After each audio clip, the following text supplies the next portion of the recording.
Hello and welcome to my YouTube channel.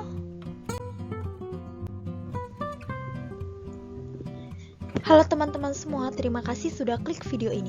Video ini adalah video pembelajaran mata kuliah Praktikum Sistem Informasi Akuntansi yang diampu oleh Ibu Fatma Dwijati.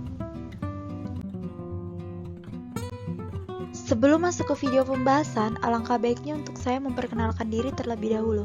Nama saya Evani Gracia Situmorang dari kelas AK5C dengan NIM 20051048, jurusan akuntansi, program studi akuntansi.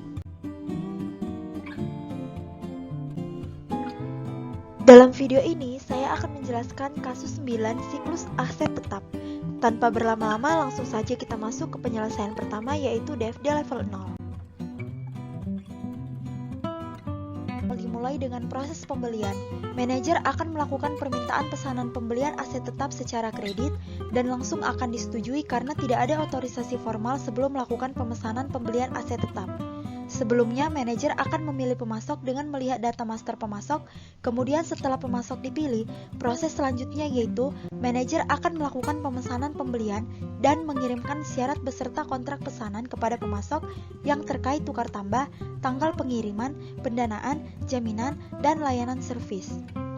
Setelah kontrak disepakati, pemasok akan mengirimkan notifikasi mengenai pengambilan aset. Setelah itu, faktur tersebut nantinya akan dikirim dan dicatat oleh Departemen Utang Dagang, dan jika sudah diterima barangnya akan diproses oleh Departemen Penerimaan. Barang yang dibeli akan dikirim dan diterima. Selanjutnya, proses penerimaan oleh Departemen Penerimaan. Setelah aset tetap diterima, Departemen Penerimaan akan mengeluarkan laporan penerimaan yang nantinya akan diberikan ke Departemen Utang Dagang. Departemen Utang Dagang akan menerima salinan faktur yang berasal dari proses pembelian yang nantinya akan dicatat dan berguna untuk menginput voucher jurnal ke buku besar umum. Laporan penerimaan yang berasal dari proses penerimaan nantinya akan diproses di akuntansi aktiva tetap perusahaan setelah aset tetap diterima oleh Departemen Penerimaan. Lanjut ke proses pengeluaran kas, di mana perusahaan akan mengirimkan pembayaran melalui cek. Cek ini akan dicairkan oleh pemasok ke bank. Kemudian perusahaan akan membukukan terkait cek yang sudah diberikan kepada pemasok. Pencatatan utang yang dilakukan oleh Departemen Utang Dagang terkait dengan salinan faktur pembelian dari proses pembelian akan dikeluarkan outputnya, yaitu data biaya aset tetap yang akan diteruskan ke akuntansi aktiva tetap perusahaan dan voucher jurnal yang akan dibawa ke buku besar untuk dibukukan. Setelah itu, proses buku besar umum akan menginput voucher jurnal dari Departemen Utang Dagang, pengeluaran kas, dan akuntansi aktiva tetap yang nantinya akan dibukukan ke buku besar umum atau data master buku besar umum. Selanjutnya adalah proses penghapusan yang terjadi karena adanya permintaan penghapusan yang dilakukan oleh manajer dan langsung dilakukan karena tidak ada otorisasi formal perusahaan dan kemudian akan mengalami proses penghapusan. Lalu akan menghasilkan laporan yang akan diinput di akuntansi aktiva tetap untuk diperiksa dan dicatat secara akuntansi. Namun sebelumnya, untuk mengetahui aset mana yang dihapus, manajer akan melihat buku pegangan untuk melihat umur ekonomis dari aset tersebut. Setelah proses penghapusan, maka manajer akan mengeluarkan laporan penghapusan aset tetap tersebut. Begitu pula pada depresiasi, manajer akan mengajukan permintaan depresiasi dan langsung diproses karena tidak ada otorisasi formal, lalu manajer akan melakukan proses.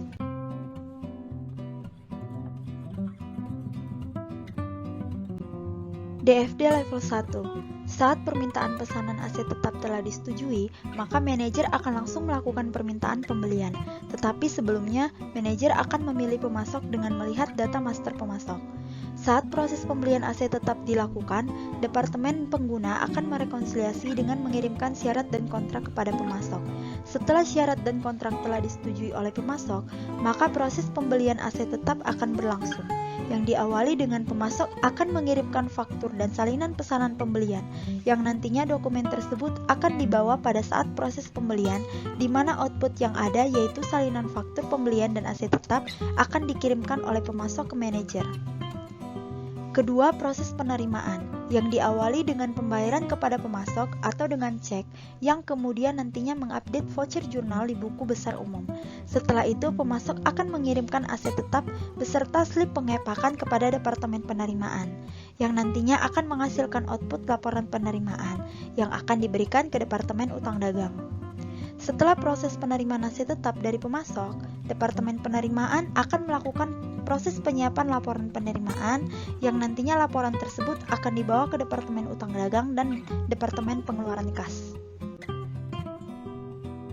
DFD level 2. Departemen Pengeluaran Kas akan menerima laporan penerimaan dari Departemen Penerimaan, dan laporan penerimaan aset tetap tersebut akan dibawa ke Departemen Pengeluaran Kas.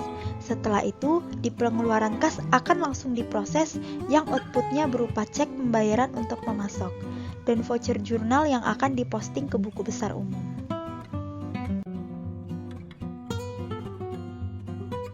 DFD level 3. Salinan faktur dan laporan penerimaan yang diterima dari manajer dan Departemen Penerimaan akan diterima oleh Departemen Utang Dagang yang nantinya salinan faktur pembelian dan laporan penerimaan aset tetap tersebut akan dibawa ke proses berikutnya. Salinan faktur pembelian dan laporan penerimaan tersebut akan langsung dicatat oleh Departemen Utang Dagang yang dihasilkan outputnya adalah biaya aktiva tetap dan voucher jurnal. Selanjutnya, voucher jurnal dari Departemen Utang, Departemen Pengeluaran Kas, dan akuntansi aktiva tetap akan diproses di buku besar umum untuk dibukukan. Setelah dibukukan, maka dilakukan pengupdatean terhadap buku besar umum.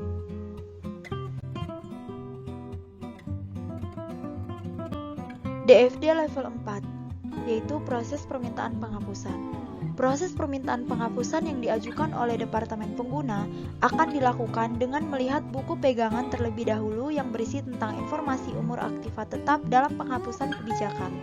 Perusahaan menetapkan 2 porsi untuk menukar tambah aset tetap dan menghibahkannya saat melakukan tukar tambah aset tetap. Manajer akan melihat daftar perusahaan untuk menentukan perusahaan mana yang akan dipilih untuk diajak kerjasama.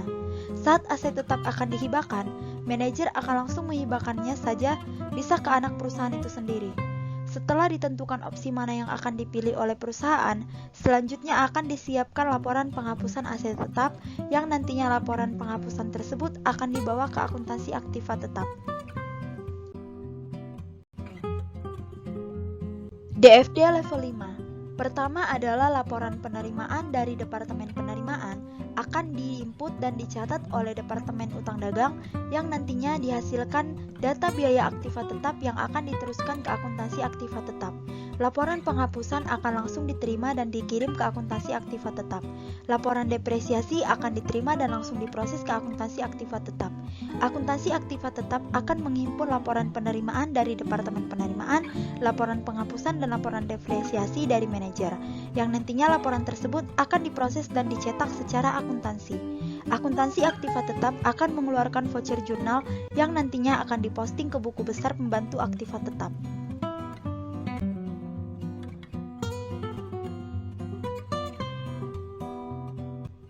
Nah, kita udah selesai penyelesaian kasus dengan DFD. Selanjutnya adalah dengan sistem flowchart. Di flowchart ini ada terdiri dari 6 bagian, yaitu manajer, pemasok, Departemen Penerimaan, Departemen Utang Dagang, Pengeluaran Kas, dan buku besar. Yang pertama adalah manajer. Manajer akan melakukan persiapan pesanan pembelian kepada pemasok. Namun sebelumnya, manajer akan memilih pemasok melalui data daftar pemasok.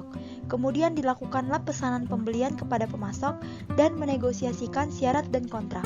Setelah kontrak disepakati, pemasok akan mengirimkan faktur kepada manajer dan juga aset tetap yang akan diterima oleh Departemen Penerimaan.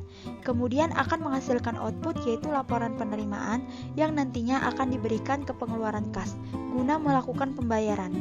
Selanjutnya, pada proses penghapusan akan disiapkan catatan oleh Departemen Pengguna yang nantinya digunakan sebagai laporan untuk depresiasi dan penghapusan yang nantinya akan diupdate ke buku besar umum. Selanjutnya, laporan aktiva juga akan diupdate ke buku besar umum. Di pengeluaran kas akan menerima laporan penerimaan dan juga faktur yang nantinya akan digunakan untuk diproses pembayaran. Proses pembayaran menggunakan cek dan akan disimpan salinan ceknya guna untuk memperbarui voucher jurnal di buku besar umum. Selanjutnya, buku besar umum mengupdate dari pengeluaran kas maupun aktiva tetap.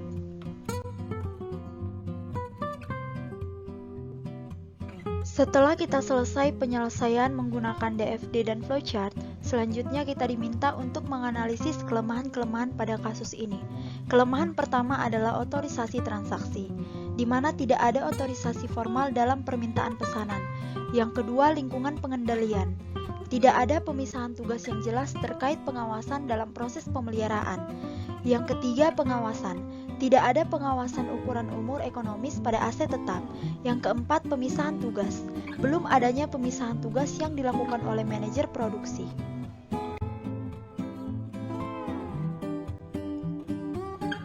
Setelah kita menganalisis kelemahan-kelemahan pada siklus ini, kita juga harus memberikan saran. Saran pertama untuk kelemahan pertama yaitu otorisasi transaksi, di mana seharusnya dilakukan otorisasi formal dalam permintaan pesanan. Yang kedua, lingkungan pengendalian, di mana seharusnya dilakukan pemisahan tugas agar tidak terjadi kekeliruan dan lebih efisien dan efektif. Yang ketiga adalah pengawasan, di mana seharusnya umur ekonomis pada aset tetap dipandang sebagai suatu keharusan untuk melakukan proses pemeliharaan pada proses produksi. Yang keempat, pemisahan tugas. Sebaiknya dilakukan pemisahan tugas di setiap manajer produksi agar pekerjaan lebih difokuskan setiap bagiannya. Terima kasih untuk teman-teman yang sudah menonton video ini hingga akhir. Semoga video ini bermanfaat untuk teman-teman semua dan bisa menjadi bahan referensi bagi teman-teman yang sedang mengerjakan kasus seperti kasus aset tetap ini. Dan jangan lupa komen, like, dan share ke teman-teman yang lainnya. Terima kasih, sampai jumpa di lain waktu.